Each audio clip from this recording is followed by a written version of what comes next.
Everybody, this is how I feel when my Pittsburgh Steelers win. I love it. I love it. I love it. Week 7 of the NFL season is in play. Obviously, the start of the NBA season is about to jump off. And of course, there's some things in the world of pop culture and entertainment that you know your boy Stephen A. got to touch on. I'm in the house, the Stephen A. Smith Show. Let's go.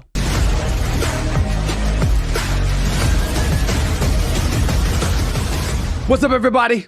Welcome to the latest edition of the Stephen A. Smith Show, coming at you as I love to do every Monday, Wednesday, and Friday at the very least over the digital airwaves of YouTube. As usual, I'm right here in my studio thanks to my official studio sponsor, FanDuel Sportsbook. FanDuel, the official studio sponsor of the Stephen A. Smith Show. The love continues to come, and I can't thank y'all enough. The subscribers have exceeded 356,000.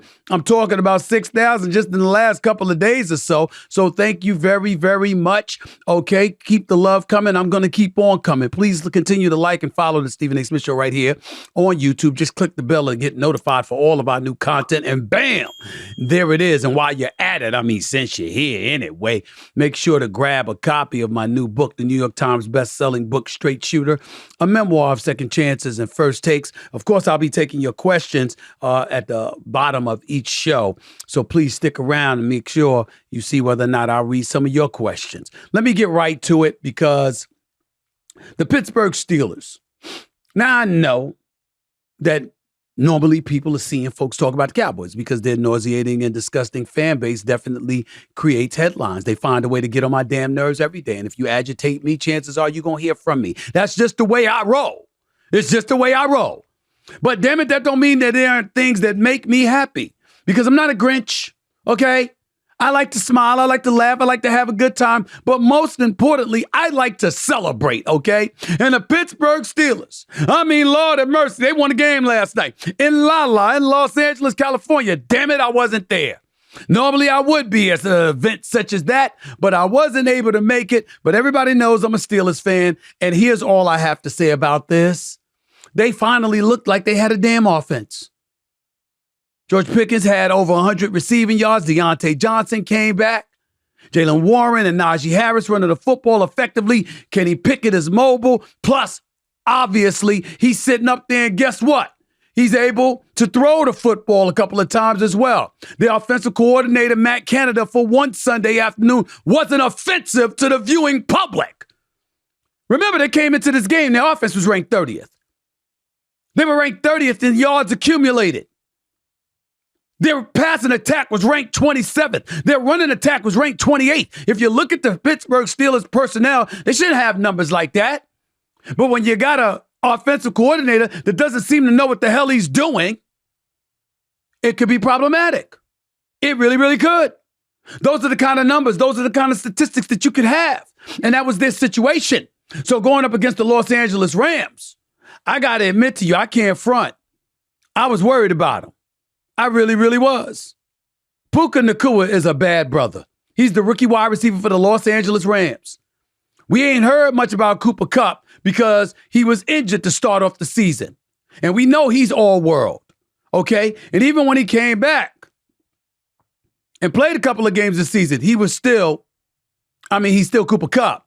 But this kid, Puka Nacua, he's something special. And with Sean McVay coaching them, with Matt Stafford throwing the football, with what those two brothers could do in Cooper Kupp and Puka Nacua, you never know how big they can explode. And I was just of the mindset that they was going to derail the Pittsburgh Steelers. I didn't think my Steelers were going to win this game. I predicted they were going to lose. I can't be happier to be wrong. Okay? I'm very, very happy. Now, I will say this. I don't like that damn 4th and inches call where it was some kind of tush push that didn't work out properly. You ain't the Philadelphia Eagles. You don't know how to execute that play yet. Okay? So because of it, it was a generous situation that ended up where the ball was positioned. It was a generous positioning of the football.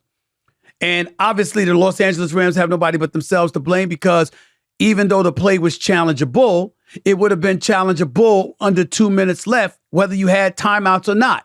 But before the 2-minute warning, you got to have timeouts remaining, and Sean McVay didn't have any timeouts remaining. And so the Steelers got lucky. Matthew Stafford wasn't able to get the ball back. They were able to hold on. Of course, TJ Watt did something right. He had an interception. This brother's just all world. He's something special. What can't this brother do? I got news for y'all. He's better than his brother was. And we all loved and revered the great J.J. Watt. He's better than his brother was. In case y'all didn't know. In case we want to sit up here and act like everything under the sun is all J.J. Watt, 3-time defensive player of the year. I get all of that, but T.J. Watt is better than his brother was. That's no shade on J.J. It's just elevation to how phenomenal T.J. is. I don't think the Steelers defense would exist without him. So I just wanted to take a moment to give them love. They 4-2. They right there in the thick of things in the AFC North. Of course, the Baltimore Ravens are atop because they beat down and bum rushed the Detroit Lions. You see, it's fraudulence. You see, when you're looking for the definition of fraudulence, that's what the damn Detroit Lions showed you today. You got a top 4 offense. You got a top 9 defense. You got Jared Goff, who was an MVP candidate. They were 13-3 since week 9 of last season. Second best record in the NFL behind the San Francisco 49ers. You had a quarterback in Jared Goff that in that span had thrown 28 touchdowns and just 4 interceptions. You had Jameson Williams coming back from his old gambling suspension. You got Amon-Ra St. Brown. He's out there catching passes. You're looking at the Detroit Lions and you're saying, excuse me, even on my A-list on First Take on ESPN's First Take last week, I had them as number 1 team in the NFL. Damn it, I'm stuttering, tripping over myself because it came out of my mouth to be complimentary of a franchise that's perpetually disgusting. One playoff game, one playoff victory since 1957. Ladies and gentlemen, that's 10 years before I was born. That's 66 years. That was so damn long ago, I don't remember who the hell the president was. Dwight Eisenhower. I had to look it up. I had to have my research to look it up. I didn't remember who the hell the president was in 1957. Thank y'all for telling me. Because damn it, I didn't remember. Dwight Eisenhower. That's the Lions, other than a one playoff victory they had about 30 years ago. That was the last time they had won a playoff game. They got one playoff victory since 1957. I mean, the last time, with the exception of one playoff victory, the last time the Lions have been relevant, I mean, that's when the Democrats were called Dixiecrats. I mean, don't get me wrong, Barry Sanders, when he was there, I mean, we all know, but it was Barry Sanders. It wasn't Detroit Lions. It was him. He was electrifying, but we knew they weren't going to any damn place. But the Detroit Lions to show up there and to get your ass kicked so thoroughly, so embarrassingly, so profoundly. I mean, it was a statement game, y'all. De trois, as the late, great Stuart Scott, God rest his soul, would always say. What the hell happened to the Detroit Lions? I mean, just when you started believing, a loss is a loss. We get all of that. We understand that. But 28-0, 35-0. And before you ultimately lose 38-6, you got your ass beat. And I knew Lamar Jackson was going to show out. I knew, and I said it before. I said, listen, Ravens going to win the game. That don't mean that Jared Goff ain't going to ball, but he ain't going to ball better than Lamar Jackson in this game. Lamar Jackson just got the bag. Lamar Jackson is the former league MVP. Lamar Jackson is listening and want to put the world on notice. Y'all must have forgot who the hell I am. And he's going to embrace this as a personal challenge. And he's going to go out there and he's going to shine. He's going to bust their ass. But I didn't expect Jared Goff and the Detroit Lions offense to lay down like a bunch of dogs, stinking up the joint. What happened to biting kneecaps, Dan Campbell? What happened to that? Didn't happen. And as a result, the Lions reminded us that they're just another team. They ain't as special as we thought they are. I understand one game doesn't make a season. But this was arguably the biggest game in recent history for the Detroit Lions. A statement game to make sure they ensured everybody that what you're seeing is not your lying eyes. It is real. We are real. We are coming. And then you stink up the joint like that. Get your ass kicked in Baltimore. It was shameful. It really, really was. Speaking of shameful, that's what we once said about, or we've been saying rather, about Bill Belichick and the New England Patriots. Remember when the Dallas Cowboys destroyed them? Just embarrassed them? Remember that? Because I do. Remember what Dallas Cowboys did to them? I mean, when you think about that, what do you say? Dallas Cowboys beat them 38-10. And that loss was followed up by a 34-0 beatdown by the New Orleans Saints, led by Derek Carr, by the way. That's important to note since they lose to practically everybody else, but managed to shut out the Patriots. And then, of course, there was last week's loss to the Las Vegas Raiders and his former pupil, Josh McDaniel, his former offensive coordinator, who's now the head coach in Las Vegas, but doesn't deserve to be. He should be back in New England as an offensive coordinator, and Bill O'Brien should be somewhere instead of the offensive coordinator for the New England Patriots. He should be coaching at Alabama or someplace, or at least being a head coach on the collegiate level. But that is not what happened. And so the Buffalo Bills strolled into New England today, and we were expecting the New England Patriots to get romped. And lo and behold, they jumped out to a lead on Buffalo. Buffalo comes back, takes the lead. But ultimately, Mac Jones throws a touchdown pass in the waning moments, lifting the New England Patriots to a 29-25 victory over the Buffalo Bills. And all I have to say about the Buffalo Bills is, you ain't what we thought you were either. But some could argue it is. What did I say to y'all weeks ago? Am I lying now? When I sat up there and I said Stephon Diggs was very, very frustrated. We saw his antics on the sideline during the AFC Championship game.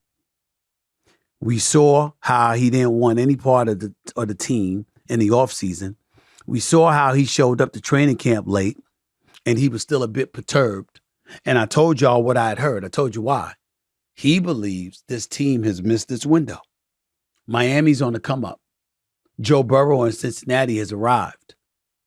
Baltimore doesn't fade. Lamar Jackson's got his money. Deshaun Watson is in Cleveland. We wish him nothing but the best with his shoulder injury, by the way, because you got a $230 million guaranteed contract. And we know that Cleveland can ball. They just beat Indianapolis 39-38. Even though their defense didn't show up as well as we had expected them to, their defense was widely considered big time before Sunday afternoon. So all you need is Deshaun Watson to show up healthy and to remind you how he can ball, and who knows what Cleveland could do. You still got Trevor Lawrence in the South. You still got Patrick Mahomes out west. You're supposed to have the Chargers, but Brandon Staley is still their coach, and they will not come to their senses and let this man go. They need to. Hey, maybe by the time this taping is posted for all of you to see, Brandon Staley will be gone because he damn sure deserves to be. They need a new coach. Denver won a game. They ended up beating the Packers and Matt LaFleur. Well, guess what? When you look at the Denver Broncos, Sean Payton, he took that money, that Walmart money, but in the end, what he should have done was waited for the Kroenke money. What he should have done was stayed his behind off of Pico Boulevard at Fox Studios and waited for that Chargers job to open so he could be coaching Justin Herbert instead of Russell Wilson. That's what he should have done.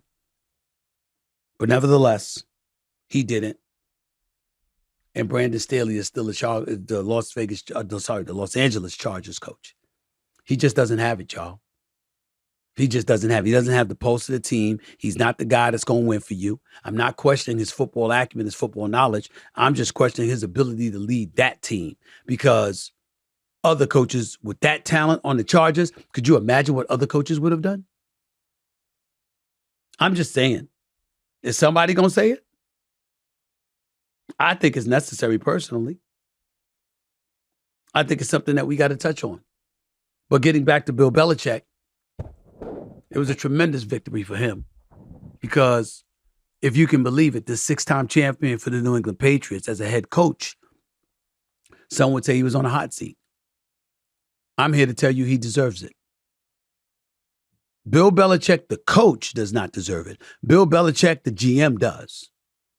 He's been horrible. Talent ultimately wins. His ego clearly has gotten in the way. He wants his kind of guy instead of the best guy. And as a result, he ain't getting it done. I mean, if you look at Bill Belichick and what he has accomplished, what has he accomplished without Tom Brady? 81-94 record in games Tom Brady hasn't started. He's also 26-30, including a playoff loss since Brady left New England after the 2019 season. He could have kept Brady. He didn't want him. He wanted to push him out the door. Be careful what you wish for. Chicken's coming home to roost. So we got to pay attention to all of that. How horrific their offense has been. And we got to pay attention to the fact that Bill Belichick has been in control all of these years. And since 2012, he's drafted 2 Pro Bowlers. Do you know who they are? One was a punter and one was a punt returner. Now think about this. There's a quarterback. There's guards and tackles and ends on the offensive line. There's linebackers and defensive linemen, defensive tackles, defensive ends on defense. There's safeties, there's cornerbacks, there's running backs, there's wide receivers, there's tight ends. And this man, Bill Belichick, has managed to pick 2 Pro Bowlers in a decade. No, you don't know what the hell you're doing when it comes to value and talent. That's just the bottom line. He may be able to coach exceptionally well, and his football acumen is unrivaled. So he understands what the personnel should be doing, but can he pick the right people to actually do it? He has proven that that is an emphatic no to that question. Period. He's proven it. And we need to all stop denying it because it's just the truth. There is no way around it. So I just think it's important to say that. I've said it on many occasions. I'm going to say it again. Bill Belichick is a phenomenal coach. If you have your druthers, if you own a Robert Kraft of the New England Patriots, you don't let him go. But what you do is call him into your office and you say his privileges of picking the roster has to come to an end. And if he can't accept that, then you do get a new coach. Because Tom Brady ain't walking through that door. Rob Gronkowski, as bored as he looks on television, doing color commentary on pregame shows, because he does look a bit bored and a bit out of place. I'm not questioning his skill set or anything like that. I'm just saying that he looks like somebody that isn't that excited about being there compared to others. Probably because he still want to be on the football field. But he don't want just anybody throwing him the football. I can respect that. But Tom Brady ain't walking through that door in New England. Rob Gronkowski ain't walking through that door in New England. Randy Moss ain't walking through that door in New England. It's not going to happen.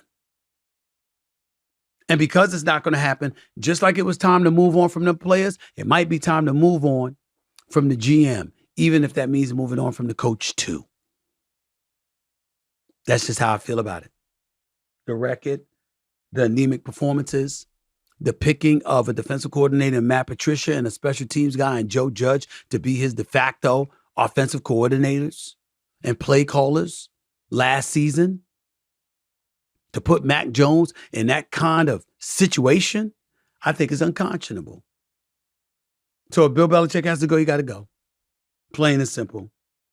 Last item on the list before I go to commercial. We're talking about DeMarcus Robinson, wide receiver for the Los Angeles Rams, robbed at gunpoint over $100,000 worth of jewelry just after midnight on Friday, and demanded he hand over his valuables, which included chains and a luxury watch, before the thieves fled. He's 29 years of age. He spent the first six years of his career with the Kansas City Chiefs, spent last season with the Baltimore Ravens, finished second on the team with 458 receiving yards. He's a 2016 fourth-round pick out of Florida. He's in his first season with the Rams, but has appeared on just 17 offensive snaps in 5 games. So he's primarily a special teams player. is dangerous out here, folks.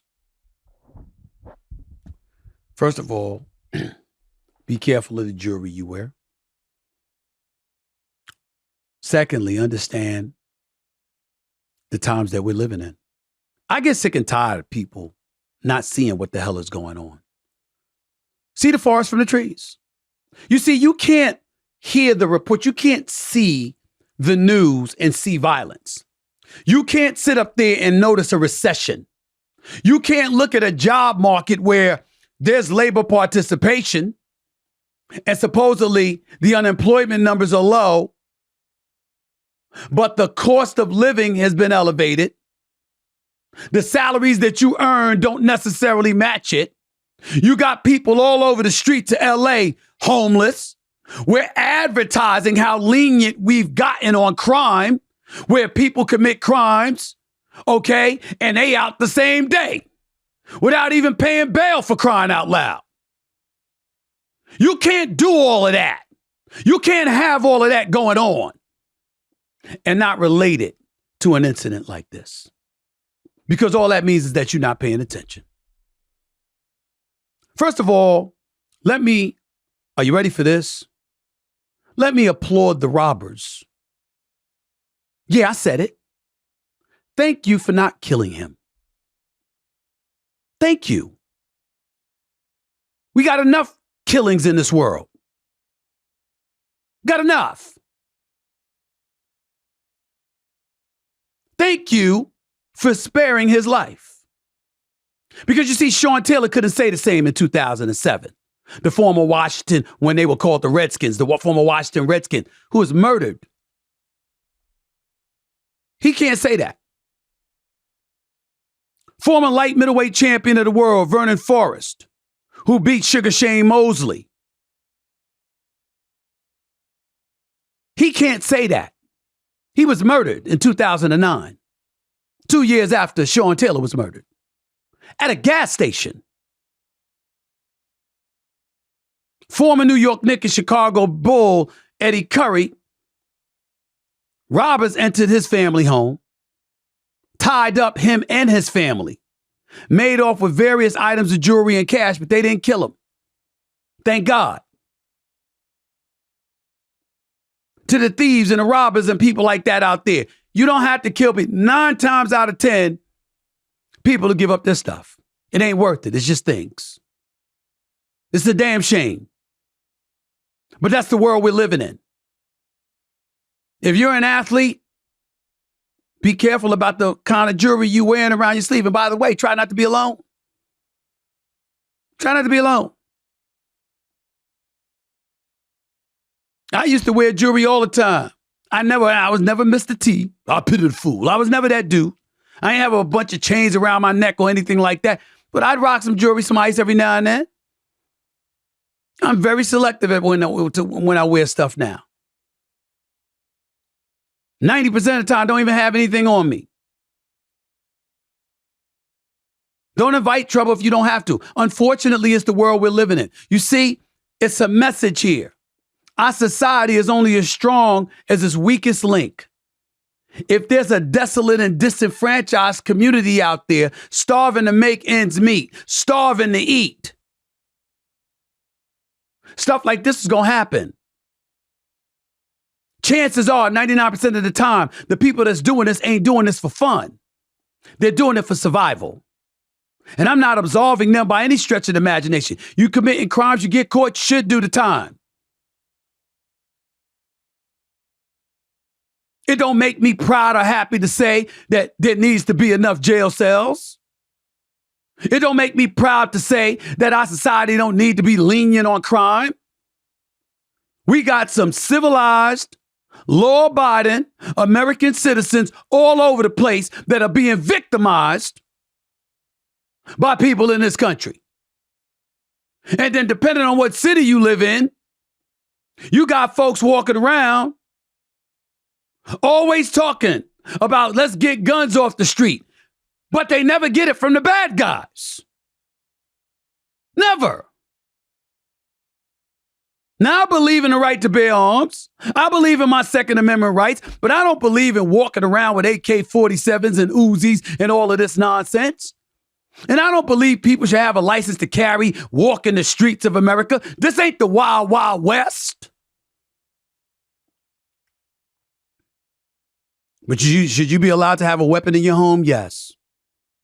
Should you be allowed to defend yourself? Yes. Because the police can't be everywhere. How do we know that? Because we see so many of them retiring. Because they believe that the laws have gotten so soft. They're like, the hell with this. And if we do anything, we might get sued. So law enforcement has been compromised to some degree. I don't have all the numbers in front of me. I'm not trying to get political here. I'm simply pointing out the obvious. It's stressful out here. It's hard. I'm looking at my producers, Michael and Tom, and let me tell y'all something right now. Barely too, with his about to get married self. Let me tell you something.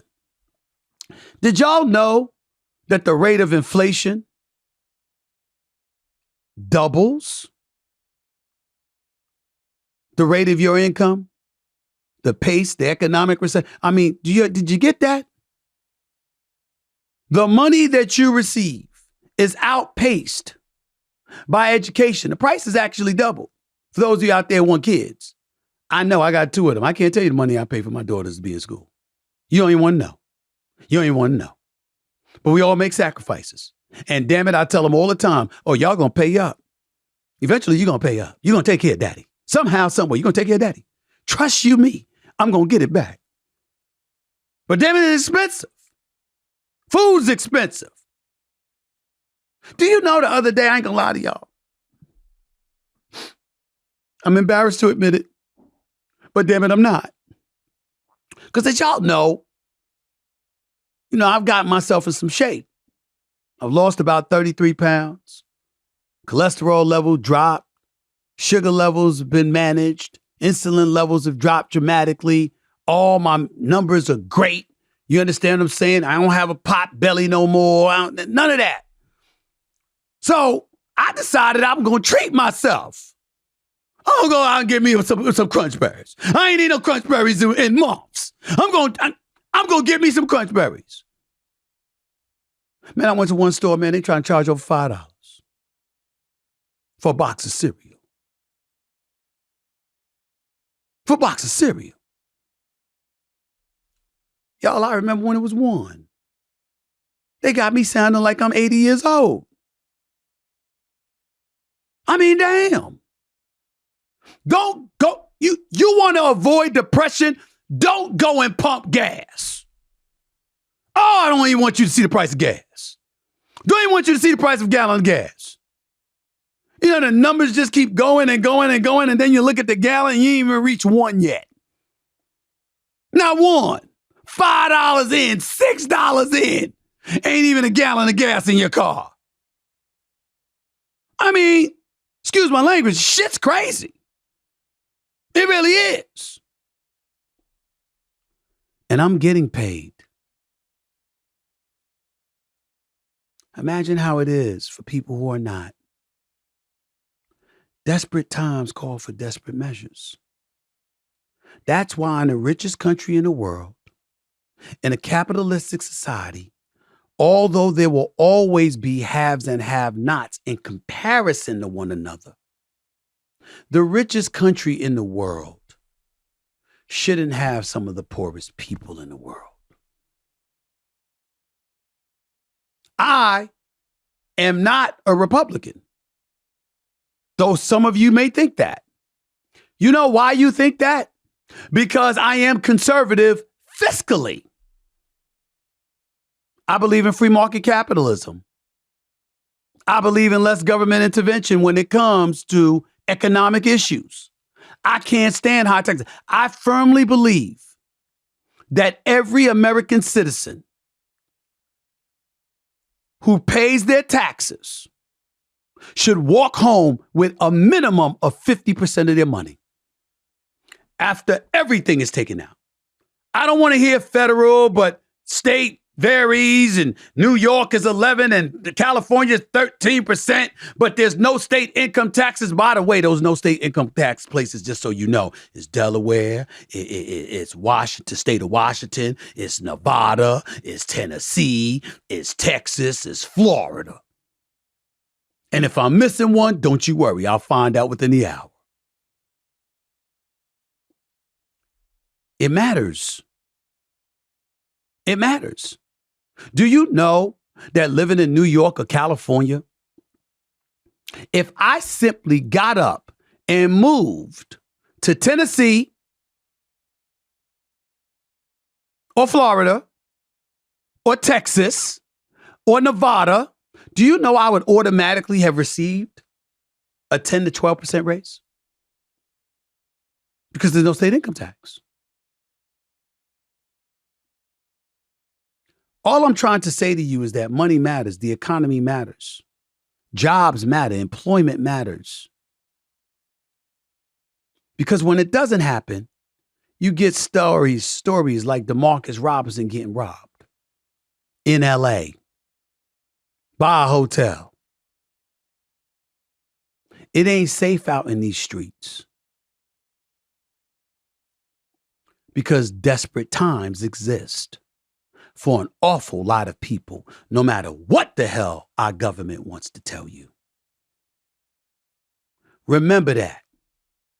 Keep your head on a swivel. And thank the good Lord that those thieves, those robbers, weren't murderers. I'm so happy that DeMarcus Robinson is still alive. He can replace that jury he may not even want to. And if he didn't want to, I wouldn't blame him. There's one thing to be alive. It's another thing to live and to be living. And there's a whole bunch of people out in the world today that are alive, but they ain't living. And you remember that scene from Batman that I told you about, where the butler, Albert, is telling Christian Bale, Batman, some people can't be bought. Some people just want to see the world burn. Thank God that DeMarcus Robinson didn't run in to somebody like that. Otherwise, today on a football Sunday, or yesterday on a football Sunday, we would have been lamenting the passing of a professional athlete, minding his business and just wearing jewelry. Keep your head on a swivel, y'all. Keep your head on a swivel. Those are the times we're living in. Recognize it. You're listening live to the Stephen A. Smith Show, right here over the digital airwaves of YouTube. Back with some pop culture items I think you'll like me to get into, including the Golden Bachelor. Brother, 72 years old, got women chasing him. What the hell is this world coming to? We'll discuss in a minute. Score early this NFL season with FanDuel, America's #1 sportsbook. Right now, new customers get $200 in bonus bets guaranteed when you place a $5 bet. That's $200 in bonus bets, win or lose. If you've been thinking about joining FanDuel, there's no better time to get in on the action. The app is so easy to use, by the way. There's a wide range of betting options, including spreads, over and unders, and, this is a fun one, player props. That's how granular you can get with FanDuel. You think one wide receiver is going to score a touchdown and everyone's overlooking him? That's where you can make a splash. And that's what makes the game all the more exciting to watch. This is why I love FanDuel. So visit FanDuel.com/SAS and kick off the NFL season. FanDuel, official partner of the National Football League.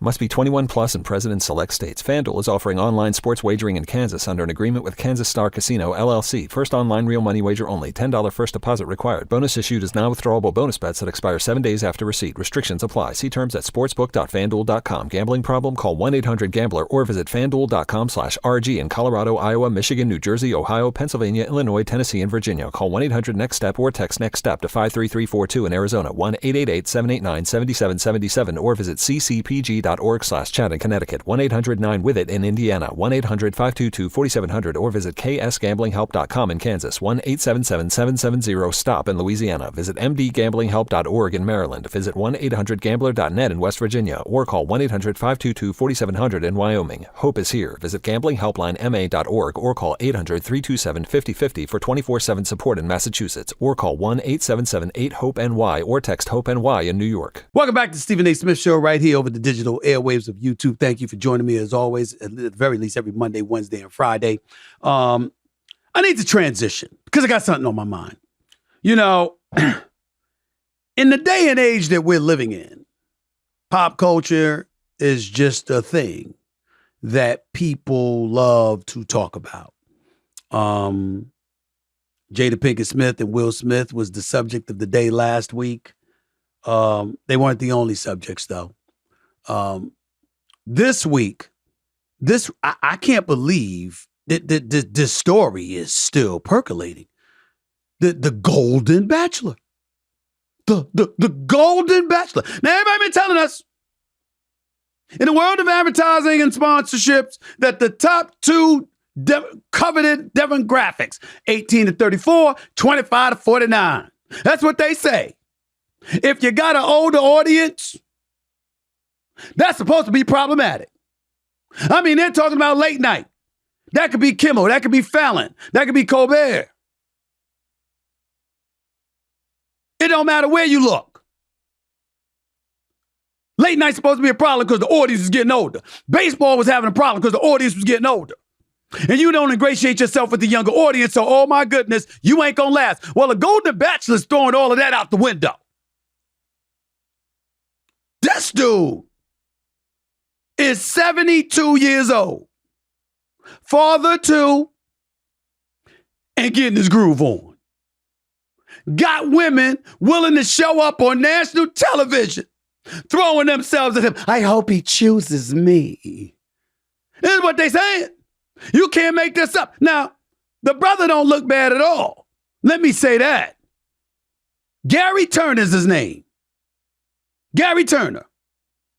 And the rave, I mean, the first episode was like 4.3 million viewers. The Golden Bachelor.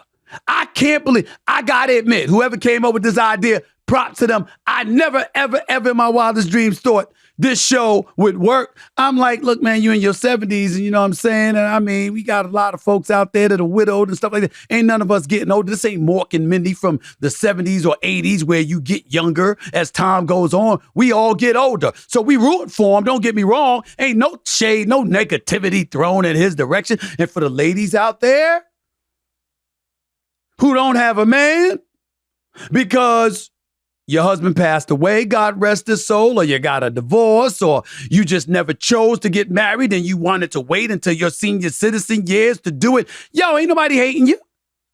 Ain't nothing but love for you. Get yours, all right? But there is a way to do things.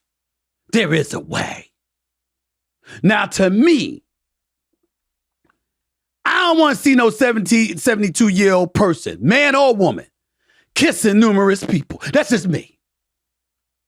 Now, I would like to remind y'all I'm the youngest of six. And I'm going to tell y'all a little funny story about me. And I'm going to openly confess. My team is looking at me. I got my producers and they're looking at me like I'm crazy right now because they know I'm about to go someplace, but they don't know where I'm going. I'm about to throw myself on Front Street and really, really tell on myself right now. Okay, this is absolutely true. My sisters and all of them used to be like, you're pathetic. I'm the youngest of six. My mother and father had 6 kids in 10 years. Sherry, look up when I'm talking about this. This is important. Mom, I'm going to say it again. Stop laughing, Michael. Stop laughing, Tom. This is serious. Okay, this is serious. My mama and my daddy had 6 kids in 10 years. That's a lot of activity. You know what I'm saying? It's a lot of activity, you know. And me being the youngest of 6, I truly was the baby because I couldn't stand the thought of my mother getting a group on. I'm just going to admit it. I hated it. It was bad, y'all. Y'all, I ain't talking about when I was a kid. I'm talking about when I was a grown-ass man. I would pull up to Hollis, Queens on purpose. I would slam open the gate. I would push open the door and I would stomp around the house and march up the stairs just so my parents could hear me and they could stop doing anything that they were doing. Ladies and gentlemen, I was cock blocking my daddy. I was cock blocking my daddy. I'm just telling you the truth. I couldn't stand the thought of my mama getting a groove on. I couldn't stand the thought of a man touching my mama, even though it was my father.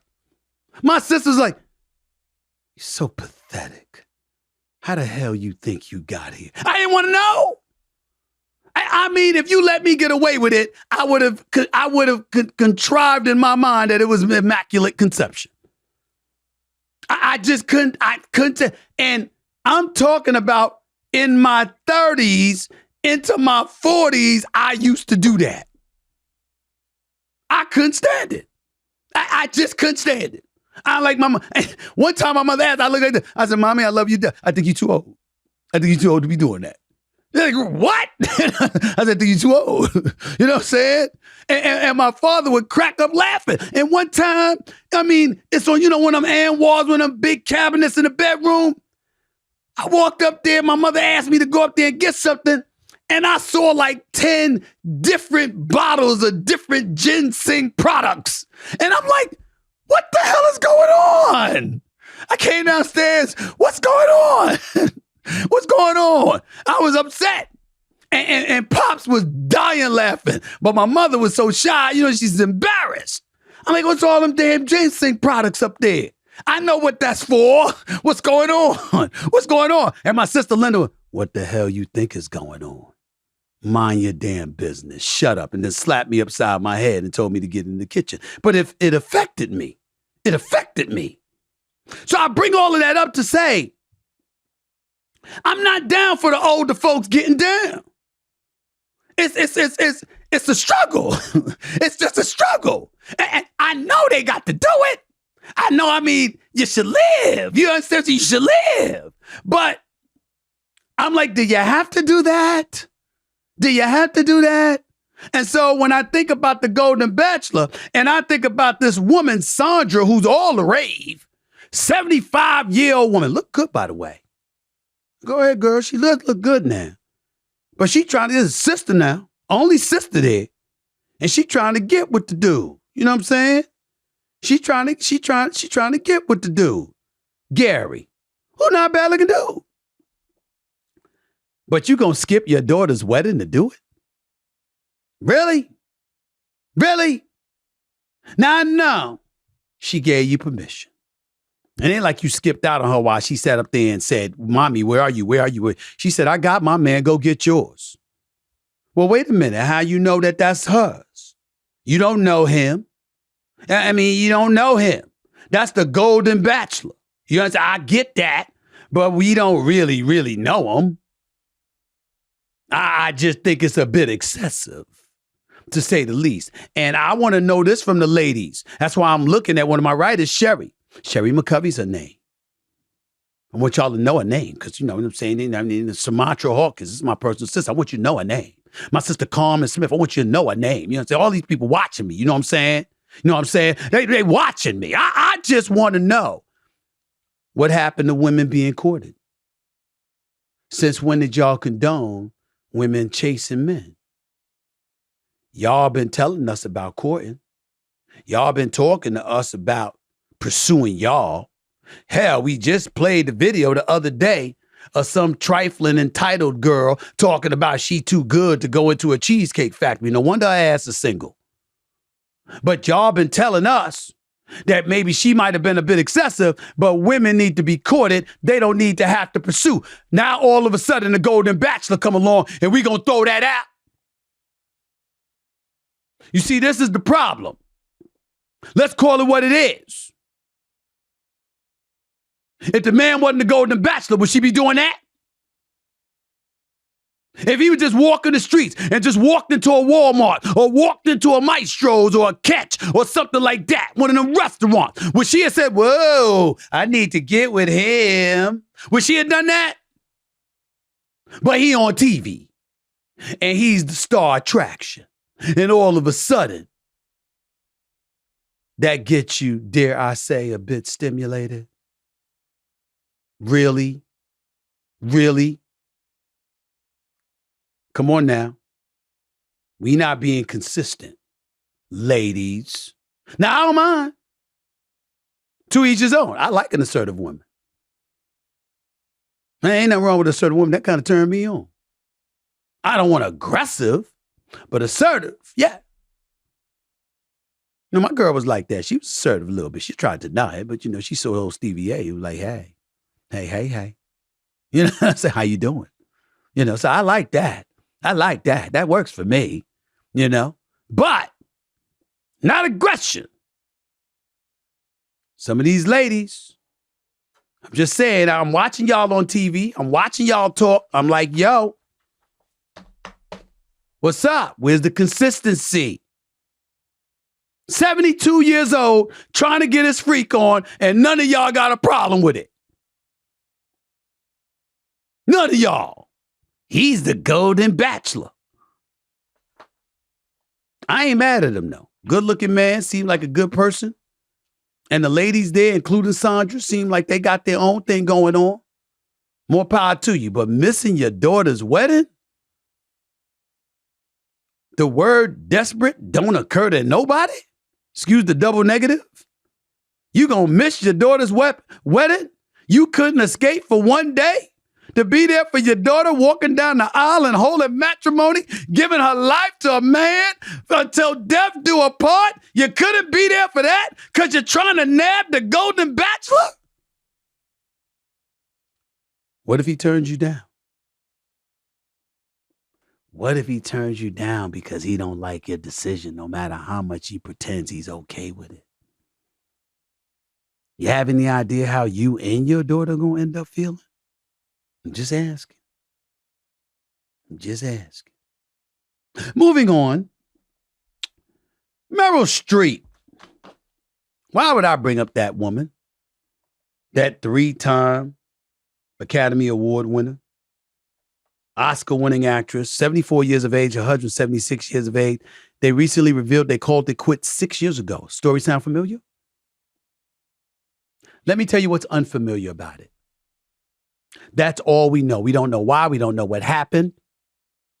We didn't know when it happened or anything like that. And they ain't out telling their damn business like Jada and Will are. Or should I say Jada while Will allows it. They sat up there and said, we've been separated for 6 years. Still married, but we've been separated for 6 years. Now you might say, why don't you get divorced? Because God damn it, it's cheaper to stay together. We don't want to admit it, but money matters. I know, I'm going to shock you ladies. I know very few men in this world who don't want to get married. To marry somebody that you love, to know that you covered like that, to know that you got somebody to come home to that wants to see your ugly ass. They don't mind that you have bad breath in the morning. They don't mind that you're farting and passing gas sometimes during the day. They don't mind that you're bugging them for meals. They don't mind that the same old mundane, regular, rudimentary stuff that you always do. They don't mind. They don't mind when you have a pot belly. They don't mind when you're out of shape. They stay and stick with you when you're a bit rotund. You understand? I'm not talking about you getting to the point where you're looking like Rasputia or Norbit, but you know what I'm saying. Everybody would like that. But when are we going to face reality that the government in the United States with these laws is what has tarnished the world of marriage? When are we going to do that? If somebody has to worry that when you wake up one day and you might decide you don't want them any longer, but you still think you entitled to their pension and their retirement dollars and half of their income. Guess what? Love ain't a priority then. It matters, but it ain't the damn priority. If he loves you, if he loved you, he would not want a prenup. Shut up. I don't know when I'm going to get married, but I believe it's going to happen. You know how I know it's going to be a prenup? Because the prenup was written years ago. It gets modified every year. Oh, it's going to be a prenup. You ain't going to wake up one day and decide that my ass is ugly and my hairline is something you can't take. You understand what I'm saying? I lost too much weight. I'm not looking good enough for you or whatever the case may be. But I'm out. But I'm taking half your stuff with you. Oh, hell to the no. No. That's not happening. And in the state of California, you got community property. Hell, you're living with somebody for 7 years. That's all you need. They got stuff like that going on. So I say all of that to you to say, yo, here's the deal. Okay? If you're in California, stay together. If you're not together yet, but you want to get together, don't do it in California. That's my personal advice. Without knowing the specific laws of the state. I'm not Gavin Newsom, who knows that stuff like the back of his hand. Of course, he's the governor. But I got an idea. And I'm willing to bet if you 74 and your husband's 76 and y'all been separated for the last 6 years, but you're not divorced, chances are you stayed married because it's cheaper to stay together. In name only. So monetarily, you don't have to worry about being compromised. Meryl Streep. At least you and your husband admitted it and left it at that, as opposed to writing some tell-all book, emasculating your man like Jada is doing. I applaud you, Meryl Streep. I applaud you. Last but not least, Britney Spears made news too. Now, let me say this. I think it's safe to say she's just not all there. If we can remember the line, he's just not that into you, we can remember the line, she's just not all there. You know, some men walk away, some men run for their lives, you know. And when I saw Britney Spears on video playing with them damn knives weeks ago, I wouldn't have been with her. I'd have told her I'm going out for groceries. I'll be right back. She'd never see me again. She looked crazy. I'm just telling you what the video showed. That's all. In any event, she's coming out with a new book. She has a new book coming. We're told it's full of bombshells. One story that came out from it already says that Justin Timberlake got her pregnant, but she says she couldn't have the baby because he didn't want it. She started to get backlash for telling so much in her book, and she posted a statement saying she's not trying to hurt anyone, but it's her story to tell. Well, actually, that's not entirely true.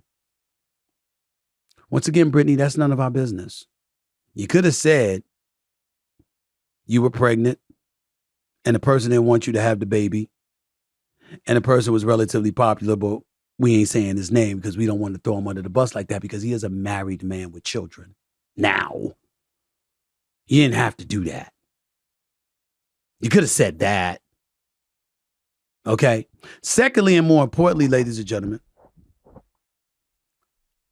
we've got some man bashing going on because they're talking about how, you know, pregnancy issues are not just the man. It should be not just the woman. It should be about the man too. Well, respectfully, to some of you, not most, not all, because all of you and most of you haven't said this, but there was some women out there that was saying, it's our body. We can do what we want to do. Who the hell is anybody else to tell us what to do? So if it is your body and it is your decision and you can do what you want to do, why are we looking at the man? Now, to me, Whether you want the child or not is not an issue. There's plenty of men that had children that didn't want the child when they learned of the pregnancy. But as long as from the moment that child was conceived, and definitely from the time the child was born, you were a responsible parent and you were there providing and protecting your child. That's all that matters. Your initial reaction to the obligations that come with parenthood, particularly to the other parent, is not something that should be taken into consideration or held against you. If indeed you stepped up and handled your responsibility when that child arrived, and in as far as I'm concerned, even before the child arrived. That child is growing inside of a woman's body, courtesy of you as a man. You have a responsibility to do everything you can to ensure its well-being. That is my belief. There is no law that says you have to like it. And so all of these people that try to get caught up in stuff, I would say pump your brakes. And at the end of the day, Britney Spears made her decision. It was her body. She had the freedom to do what she wanted to do, and she elected to make the decision that she made, allegedly, based on her book that is forthcoming where she reveals such things. But at the end of the day, you've got your money in a conservatorship, or at least you once had it to that in that position. You've clearly had some issues. You're on videos in this day and age playing with knives, poking yourself and all of this other stuff. If you did have children, we'd be concerned. Actually, I think Britney does have 2 kids. She has 2 kids with Kevin Federline. If I remember correctly, she's got 2 kids. But it's just amazing to me. Everybody always got to tell everything. And if you're going to tell stuff about yourself. Tell stuff about your personal experiences. I would know. Once again, I'm a best-selling author. I'm going to say that forever because once you're on a list, it's forever. I was a straight shooter with things I told. There's a lot of things I didn't say because the book was mine. It was about me, not to incriminate others. It's just a thought. Something to think about. You're listening live to the Stephen A. Smith Show. Back with your questions to close out the show in a minute.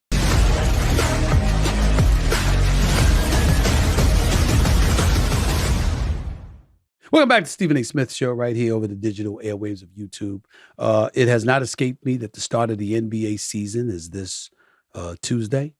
It's very, very simple for me. The Eastern Conference is a 2-horse race. It comes down to the Milwaukee Bucks against the Boston Celtics.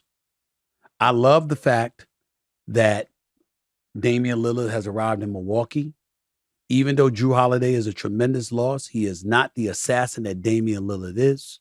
When you think about Giannis Antetokounmpo, the improved health of Chris Middleton, the new coach, and Adrian Griffin, the Bobby Portises of the world coming off the bench, the Brooks Lopez still in tow, etc. Milwaukee's bench might be a bit compromised, but I believe the Eastern Conference Finals will come down to them, and it will come down to the Boston Celtics. Now, the Boston Celtics lost Marcus Smart, and I think that's a tremendous loss. He's a rough rider, heart and soul of the team. But you gave Jaylen Brown over $300 million. You're going to give Jason Tatum over $350 million. They're the 2 cornerstones of your franchise, and both are under the age of 27. When you combine that with the fact that you still got Al Horford, you still got Derek White, okay? And then you went out there and you got Kristaps Porzingis, who's 7'3", can shoot threes and can block shots. And he's a more reliable version, dare I say, than Robert Williams III, who's been perpetually injured and struggles to play half the season every year. I think that the Boston Celtics are the favorites to win it all. I think they should be. We can look at the Denver Nuggets and their continuity out west. They're the reigning defending NBA champions. But if they got back to the finals, which is very possible, I think they'd lose to Boston. I think when you look at Denver, they're a team to be reckoned with. Ladies and gentlemen, I'm here to tell you something. I hope I don't eat crow. I'm not sleeping on the Lakers. I love the fact that they kept their team intact. Austin Reeves is back. Jared Vanderbilt is back. D'Angelo Russell is back. Okay? Rui Hachimura is back. Anthony Davis is the new $62 million man. LeBron James is still going strong. I like the Torian Princes of the world, the Jackson Hayeses of the world, the Christian Woods of the world, some of these additional bodies that can play the five for you so Anthony Davis doesn't have to. Because I think that could assist in him ultimately being healthy. And that's what this really comes down to. Anthony Davis, who I call Six Flags because he's a roller coaster. One day he'll drop 40. The next game he'll drop 11.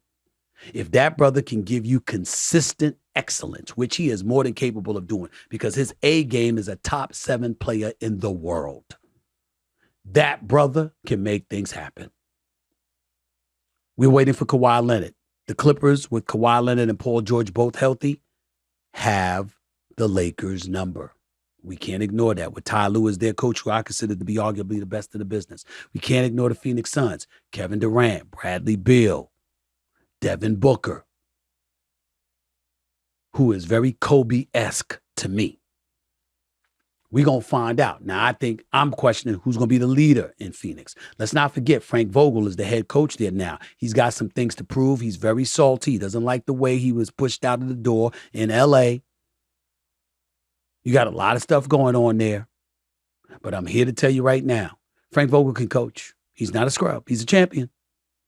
And Phoenix is something to be reckoned with. Dallas, I don't even know if they'll make the playoffs. With Kyrie and Luka, offensively, nobody can stop them. Defensively, who they going to stop? I don't know if they're going to make the playoffs. I'm looking at Minnesota, and Sacramento is coming. De'Aaron Fox is a star. I'm not sold on Sabonis, but I love Malik and De'Aaron Fox together. I love Keegan Murray. Love him. I'm looking at them. Harrison Barnes is a champion, knows what he's doing out there, does his job. I'm looking at Mike Brown, knows what he's doing as a coach. I like what I'm seeing in Sacramento. Can't ignore them. Can't ignore them. So things are going to be very interesting out west. I think you have 5 legitimate title contenders out west. I really, really feel that way. At least you got Denver, you got both LA teams, you got Phoenix. Okay? You got Phoenix there. I'm going to look at Memphis. When Ja Morant comes back after his 25-game suspension, do you have any idea the mission he's going to be on? Do you have any idea how he is going to wreak havoc upon people? Do you know what y'all are in for with Ja Morant when he comes back? I'm scared for the league when Ja Morant comes back. This brother's a superstar. I think he's going to be more focused than ever. Brandon Clark, Steven Adams ain't hurt no more like they were in the playoffs last year. Memphis is not, and Dylan Brooks is gone, but Desmond Bane is still there. I like what I'm seeing, and I'm telling y'all, I can't sleep on the Memphis Grizzlies. Can't do it. And I damn sure ain't sleeping on Sacramento. That's 6 teams out west. I ain't even count Minnesota. Didn't even count them. And Anthony Edwards is coming. Still got Karl Anthony Towns with him. And Rudy Gobert. So it's nothing. Lakers got swept by Denver. Minnesota beat Denver in one of those games. So we got to remember this. Pay attention to what's going on. Back east, James Harden. I don't blame him for how he feels, ladies and gentlemen.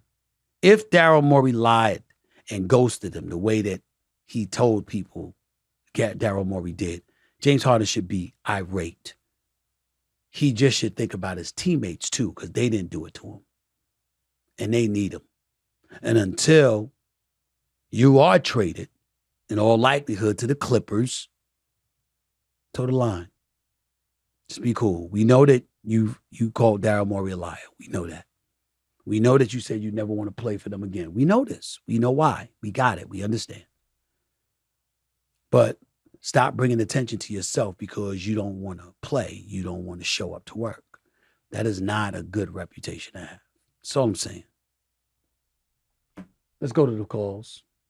At Backflip Dace, D-A-S-E. He writes, with your life on the line, you taking Steph or Reggie Miller for the game winner? Reggie Miller's a good comparison because he closed. No doubt about it. But I still believe that Steph Curry is the greatest shooter God ever created. I'm not saying he has the resume that says you take him over Reggie Miller in closing moments.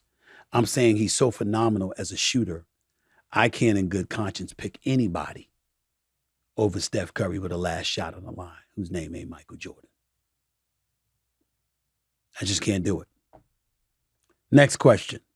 At KPORZ78, KPORZ78 writes, will there be a quarterback controversy in New York after 2 weeks of Taylor playing well?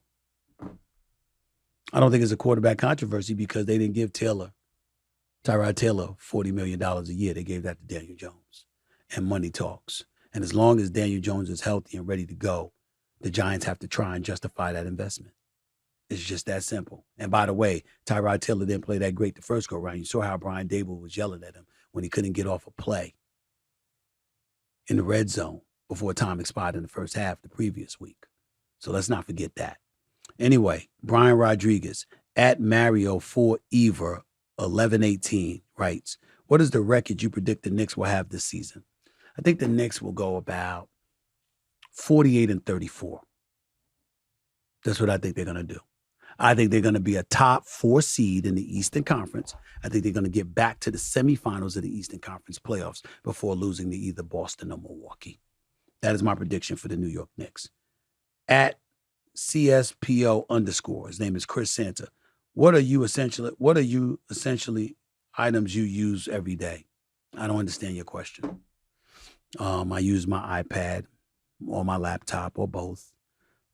Clearly my phone. Clearly my car because I drive myself most times.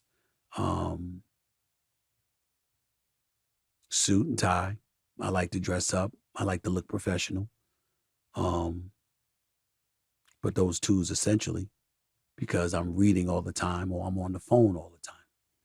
Cultivating resources, contact, gathering information, and speaking to my loved ones. And of course, there's always a TV because I'm always watching something. There's always a radio on in my car because I'm always listening. So that would answer your question. I hope that works for you. I got to get on out of here for the day. I'm glad y'all joined me. I had a good time talking to y'all. I'll talk to y'all in a couple of days. I got a lot of work to do. Never fail to catch me on First Take every weekday morning on ESPN from 10 a.m. to 12 noon. Never fail to catch me here every Monday, Wednesday, and Friday at the very least with the Stephen A. Smith Show over the digital airwaves of YouTube. And remember that I'm building a new studio, and they're a few weeks away. I thought it was going to be 2 weeks, probably 3 weeks, something like that, but it's close to being done. And I'll be there, and that's when this show is going to really take on a different dimension. I could explain it, but it's best that you see it. Until next time, y'all, peace and love. Stephen A. signing off.